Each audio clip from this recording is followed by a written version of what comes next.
राधे राधे दोस्तों, स्वागत है आपका हमारे YouTube चैनल में। दोस्तों आज मैं आपके सामने चोखा मेला भगत की कथा लेकर आया हूँ।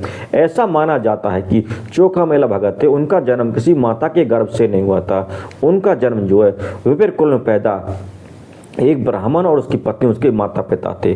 दोनों जो है एक दिन ठाकुर जी बद्रीनाथ के दर्शन करने के लिए उनके मंदिर पंढरपुर में जाते हैं, तो रास्ते में उनके भोग के लिए कुछ आम खरीद लेते हैं। अब ठाकुर जी जो है अपने भक्तों से बहुत प्रेम करते हैं, वो इतने व्याकुल हो जाते हैं कि ब्राह्मण और उसकी पत्नी का मंदिर आने तक का इंतजार नहीं करते। ठाकुर जी जो एक ब्राह्मण का रूप धारण करके रास्ते में ब्राह्मण और उसकी पत्नी के पास आम खाने के लिए पहुंच जाते हैं और ब्राह्मण की पत्नी से कहते हैं, ठाकुर जी मैया मैंने कई दिनों से कुछ खाया नहीं है, मुझे बहुत ज़ोरों से भूख लगी, कुछ खाने को मिलेगा। तो ब्राह्मण की पत्नी उसे आम दे देती है खाने के लिए। जब ठाकुर जी आम खाते तो आम को पूरा नहीं खाते, थोड़ा सा आम खा के उस झूठे आम को जो ब्राह्मण की पत्नी की झोली में रख देते हैं। अब ठाकुर जी जो आम खाते और झूठे आम को जो ब्राह्मण की पत्नी की झोली में रख देते थे। इसी तरह वो जितने आम खाने होते उतने आम खाकर ब्राह्मण की पत्नी की झोली में डाल देते हैं। ब्राह्मण कहते हैं कोई बात नहीं, ये आम पूरे नहीं खाए गए हैं, रास्ते में कोई हमें पशु मिलेगा उसको डाल देंगे, वो खा लेगा। अब जो है ब्राह्मण आगे आगे चल रहा था और जो है ब्राह्मण की पत्नी पीछे पीछे चल रही होती है। तो ब्राह्मण की पत्नी को अपनी झोली में कुछ भार महसूस होता है। जब वह भार महसूस ज़्यादा होता है तो वह अपनी झोली को खोल कर देखती है, तो झोली में उसे एक नन्हा सा प्यारा सा बच्चा दिखाई देता है, जिसका नाम चोखे मेला होता है, क्योंकि भगवान ठाकुर जी जो आम चूस उसके झोली में डाल देते वहीं से उसका जन्म हुआ था, इसलिए उसका नाम चोखे मेला रखा जाता है। अब जो है जो ब्राह्मण की पत्नी हो तो लाज और शर्म के मारे उस बच्चे को जो अपने साथ ले जाती है, वह सोचती है कि मैं इस बच्चे को अपने साथ ले जाऊंगी तो आस पड़ोस के लोग क्या कहेंगे कि ये बच्चा तुम्हें कहाँ से लाए कैसे जन्म हुआ, तो मैं उन्हें क्या बताऊंगी। लाज और शर्म के मारे वो बच्चे को जंगल में किसी पेड़ के नीचे छोड़ जाती है। तो वहीं से जो है चमरकारों की टोली जा रही होती है। एक चमरकार को उस बच्चे पर तरस आ जाता है, दया आ जाती है। वह चमरकार उस बच्चे को लेकर अपने घर चला जाता है। अब जो धीरे धीरे वह बच्चा चोखा मेला जो बड़ा होता है और अपने पिता के साथ खेती बाड़ी का काम करता रहता है। अब जो है चमरकार जो छोटी बरादरी होती है तो उन छोटी बरादरी को जो मंदिर में अंदर नहीं जाने दिया जाता, उनको मंदिर में जाना वर्जित होता है। अब जो है जो चोखा मेला तो उन पिता के साथ खेतों में काम करता था, उनके खेतों में जो है सब्जी उगाई जाती थी, फल उगाए जाते थे।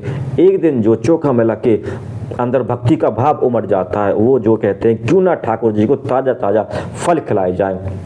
तो वो अपने बाग से कुछ केला तोड़ कर जो है पंढरपुर में चला जाता है बद्रीनाथ जी के मंदिर में।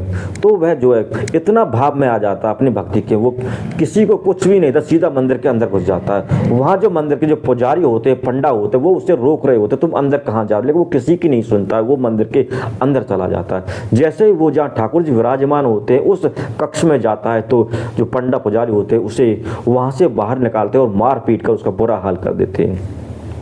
अब जो चोखा मल होता है वो जो है अपने घर आ जाता है और अपने घर आके अपने घावों को जो है पहुंच रहा होता है, उनके खून को साफ कर रहा होता, क्योंकि उन्हें चोट बहुत ज़्यादा लगी थी। तभी जो है ठाकुर जी बद्रीनाथ जो पीताम्बर वस्त्र पहने स्वयं उनके सामने प्रकट हो जाते हैं और उनके जो है गलवैया भर लेते हैं। तो चोखा मेला बोलता है, अब तो तुम मेरे पास है, तुम तो मुझे वहाँ पिटवा रहे थे, तुमने एक बार उनसे नहीं कहा तुम इनको क्यों पीट रहे हो, इसे मत पीटो।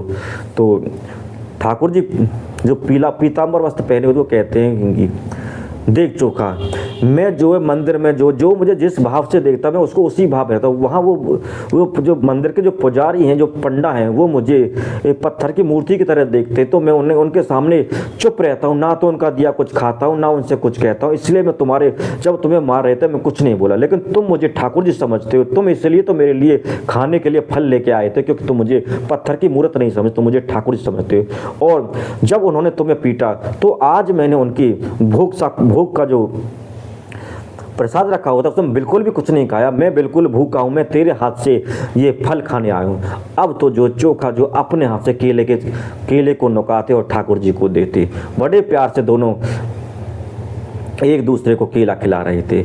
अब जो है ठाकुर जी केला खा लेते तो उनका पेट भर जाता है। तो चोखे कहते हैं कि महाराज जी एक और केला खा लीजिए। तो ठाकुर जी बोलते देख चौके मेरा पेट पूरा भर गया है, अब इन जो केले बचे उनको मेरे पीताम्बर में बांध दे, क्योंकि तुम्हें जो है पुजारियों ने जो पंडों ने तुम्हें मारा था, इस वजह से हमने कुछ नहीं खाया, मैंने भी कुछ नहीं खाया और रुक्मणी जी ने भी कुछ नहीं खाया। कुछ केले जो मेरे पीताम्बर में बांधे मैं रुक्मणी जी को खिला दूंगा। अब जो है ठाकुर जी के पीताम्बर में चोखे मेला जो है कुछ केला बांध देता है और ठाकुर जी वहाँ से आ जाते हैं और रुक्मणी जी को भी केला खिलाते हैं। केला खाने के बाद जो है ठाकुर जी केले के छिलकों को जो ठाकुर जी का जो कक्ष होता है उसी में चारों तरफ बखेर देते हैं। सुबह जब मंदिर के कपाट खोलते हैं तो सब पंडे पुजारी जब कपाट खोलते तो उन्हें पूरे मंदिर में केले के छिलके दिखाई देते हैं। तो वह कहते हैं कि केले के छिलके किसने डाले, इतनी गंदगी किसने फैला दी। फिर किसी का ध्यान आता है कि वो चोखा मेला आया था, उसको हमने मंदिर के अंदर नहीं घुसने दिया था, उसको हमने बहुत पीटा था, शायद वो कहीं से मंदिर के अंदर घुस गया, उसी ने केला फैला है। अब जो है मंदिर के जो पुजारी होते पंडा होते वो फिर वहाँ से अपने डंडा वगैरह लेके आते और चोखा मेला जो अपने घर में सो रहा था उसको बेचारे को सोते सोते लात से घूसे से डंडे से उसकी पिटाई कर देते हैं। और पिटाई करने के बाद जो है फिर अपने मंदिर में आ जाते हैं। जब मंदिर में आते तो ठाकुर जी जो है बद्रीनाथ जी बहुत ही गुस्सा हो जाते, वो गुस्से इतना नाराज हो जाते हैं उन पंडा पुजारियों से, वो मंदिर के कपाट बंद कर लेते हैं और सारे पंडे पुजारी जो है मंदिर के बाहर खड़े हो जाते हैं। जब वह कहते हैं ठाकुर जी के दरवाजे खोलो तो ठाकुर जी अंदर से दरवाजे नहीं खोलते हैं। वो जो है कुछ कारीगर को भी बुला लेते हैं लेकिन उनके कपाट बिल्कुल भी नहीं खुलते हैं। फिर ठाकुर जी कहते हैं कि तुमने जो है मेरे भक्त चोखामल को जिस तरह मारा है ना, ये तुमने अच्छा नहीं किया, मैं तुम्हारे दरवाजे बिल्कुल नहीं खोलूंगा। जो भी वैष्णव धर्म मुझे सच्चे मन से पूजेगा उसी के लिए मैं दरवाजे खोलूंगा, बाकी किसी के लिए मैं दरवाजे नहीं खोलूंगा। अब जो है सभी भक्त जो वह हाथ जोड़ते और ठाकुर जी के सामने गिर जाते हैं, हमसे कोई गलती हो गई तो हम उस गलती को सुधारेंगे, हमें अपनी गलती तो बता दीजिए। तो वह बताते हैं कि जिस तरह तुम मुझे पालकी में बैठाकर सारे गांव की परिक्रमा करते हो उसी तरह पालकी ले जाओ और मेरे भक्त चोखा मेला को पालकी में बैठाओ और कीर्तन करते हो पूरे गांव की परिक्रमा देकर मंदिर के अंदर लेके आओ। वो मेरा बहुत बड़ा भक्त है।